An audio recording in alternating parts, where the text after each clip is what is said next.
Good morning students. आज हम संस्कृत के चैप्टर नंबर 4 श्लोका का अध्ययन करेंगे। सबसे पहले मैं श्लोक नंबर 1 का शुद्ध वाचन कर रही हूँ, जिसे ध्यान से सुनेंगे। आपत्सु मित्रम जानीयात युद्धे शूरमृणे शुचेम भार्या क्षीणेषु वित्तेषु व्यसनेषु च बांधवान। आपत्सु मित्रम जानीयात। आपत्सु मतलब होता है आपत्ति, विपत्ति, परेशानी, मुसीबत।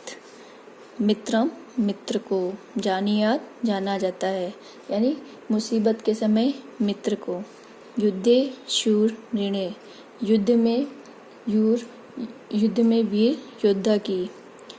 ऋणे शुचिम, ऋण में सच्चाई या पवित्रता की।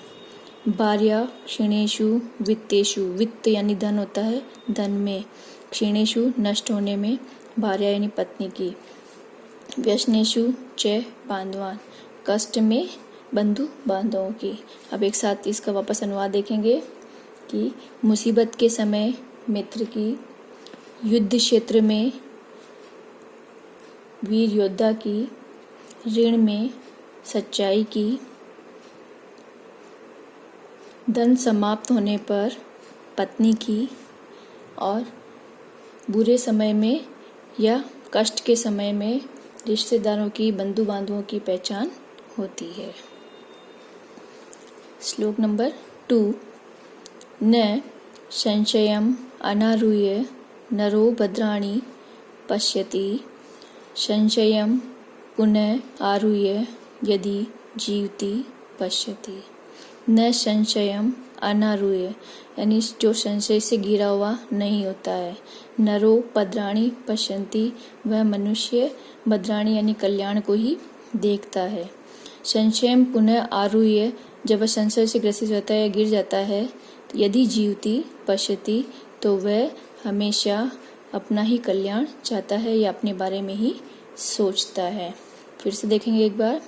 न संशयम अनारूह्य नरो भद्राणि पश्यति, यानी जब तक व्यक्ति संशय से में घिरा हुआ नहीं होता है, तब तक वह दूसरों का ही कल्याण चाहता है, यानी दूसरे के बारे में सोचता है। लेकिन जब संशय से गिर जाता है व्यक्ति, संशय में घिरा हुआ व्यक्ति हमेशा दूसरों की कल्याण नहीं चाहता है या नहीं कर सकता है, वह सिर्फ अपने बारे में ही सोचता है। श्लोक नंबर 3।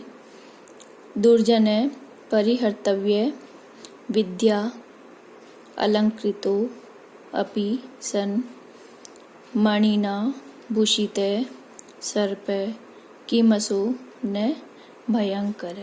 दुर्जन यानी दुर्जन, परिहर्तव्य, इसमें परि उपसर्ग युक्त हन धातु और तव्यत प्रत्यय। हन यानी नष्ट करने के लिए होता है, परिहर्तव्य जब परि उपसर्ग लग जाता है तो यानी त्याग करने के लिए या त्याग कर देना चाहिए। तव्यत प्रत्यय चाहिए अर्थ के लिए होता है। विद्या अलंकृतो अपि सन, विद्या से विभूषित होने पर भी वह। मणिनाम, मणियों का, भूषित आभूषित यानी विभूषित धारण करना, सर्प यानी सांप। किम असो, क्या यह, न भयंकर, भयंकर नहीं होता है। फिर से देखेंगे इसको कि जिस प्रकार, नीचे से अर्थ देखेंगे हम, जिस प्रकार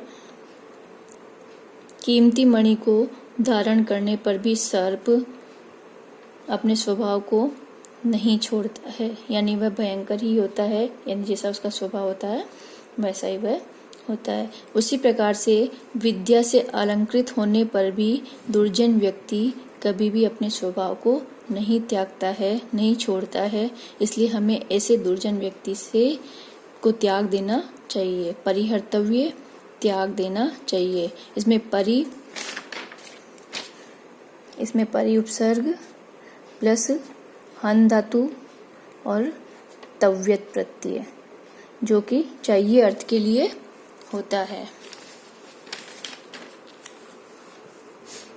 तो देखेंगे फिर से, जिस प्रकार कीमती मणि को धारण करने पर भी वह भयंकर ही होता है, यानी सर्प भयंकर ही होता है, उसी प्रकार से विद्या से विभूषित होने पर भी दुर्जन व्यक्ति अपने स्वभाव को कभी नहीं छोड़ता है, अर्थात वह अपना अपने विद्या का जो प्रयोग है वो गलत कार्यों में ही करता है और सभी लोगों को नुकसान पहुंचाने का कार्य करता है। इसलिए ऐसे दुर्जन व्यक्ति का साथ हमेशा त्याग देना चाहिए।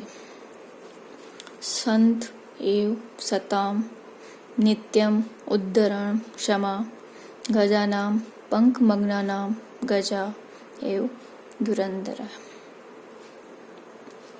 संत यानी संत व्यक्ति एवं सताम यानी सज्जन व्यक्ति, नित्यम हमेशा, उद्धरण यानी उद्धार करने में, क्षमा और क्षमा करने, गजानाम हाथियों का, पंख मग्नानाम यानी कीचड़ में धसे हुए, गजा यानी हाथी, एव धुरंधरा धुरंधर यानी वही समर्थ होना या अच्छे गुणों से युक्त होना। अब इसका अनुवाद देखेंगे। जिस प्रकार कीचड़ में धसे हुए हाथियों का जो समूह है होता है उसका उद्धार करने में अच्छे गुणों से युक्त हाथी ही समर्थ होते हैं, उसी प्रकार मुसीबत में पड़े लोगों का संत एवं सज्जन व्यक्ति ही उनका उद्धार करते हैं या क्षमा करने योग्य होते हैं। यानी वह अपने क्षमा करने योग्य जो गुण होता है उसको कभी वह त्यागते नहीं है, छोड़ते नहीं है। श्लोक नंबर 5। उपायेन हि यच्छक्यं न तच्छक्यं पराक्रमे शृगालेन हतो हस्ति गच्छता पंख वर्तमना।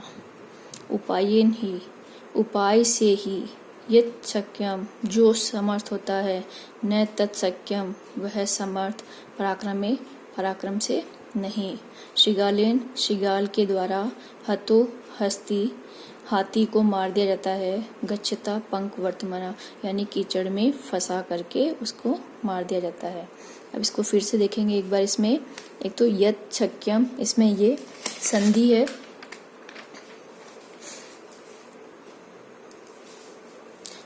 तच्छक्यम और यच्छक्यम यानी वर्णों का जब प्रथम द्वितीय तृतीय वर्ण हो जाता है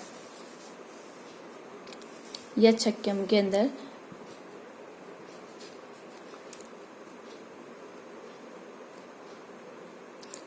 इसका संधि विच्छेद होता है यत प्लस शक्यम, यत प्लस शक्यम। जैसे यदि वर्गों का प्रथम द्वितीय तृतीय और चतुर्थ वर्ण के बाद श आए और श के बाद सभी स्वर है, य, व, र वर्ण हो तो श को विकल्प से छ हो जाता है, यानी त को च और श को छ होने पर यहाँ पे जैसे इसका विच्छेद करेंगे तत् शक्यम और यत शक्यम दोनों एक ही है, तत् प्लस शक्यम। यहाँ पे त है, त को बनाएंगे च और श को छ और यहाँ पे है श, इसको बन जाएगा छ। जब हम संधि करेंगे तो शब्द बन जाएगा इस त के स्थान पर च और इस श के स्थान पर छ। इस प्रकार से ये शब्द बनता है शक्यम। उसी प्रकार से यत शक्यम, यत में त के स्थान पर वापस वही च और श के स्थान पर छ और छक्यम यानी यत छक्यम। इसमें छत्व संधि व्यंजन संधि का ही भेद है, छत्व संधि। ऐसे ही गजा एव, गजा एव, गजा एव में इसका विच्छेद बनता है गजा प्लस एव या गजा प्लस एव, दोनों ही राइट है। इसमें है आकार से परे विसर्ग हो, यानी ये आकार है, इसके बाद में यदि विसर्ग हो तो और उसके बाद कोई भी स्वर या व्यंजन होने पर, यहाँ पर कोई भी स्वर या व्यंजन होने पर विसर्ग का लोप हो जाता है, यानी जो ये विसर्ग है उसका लोप हो जाता है। इसलिए यह भी सही है और ये भी सही है।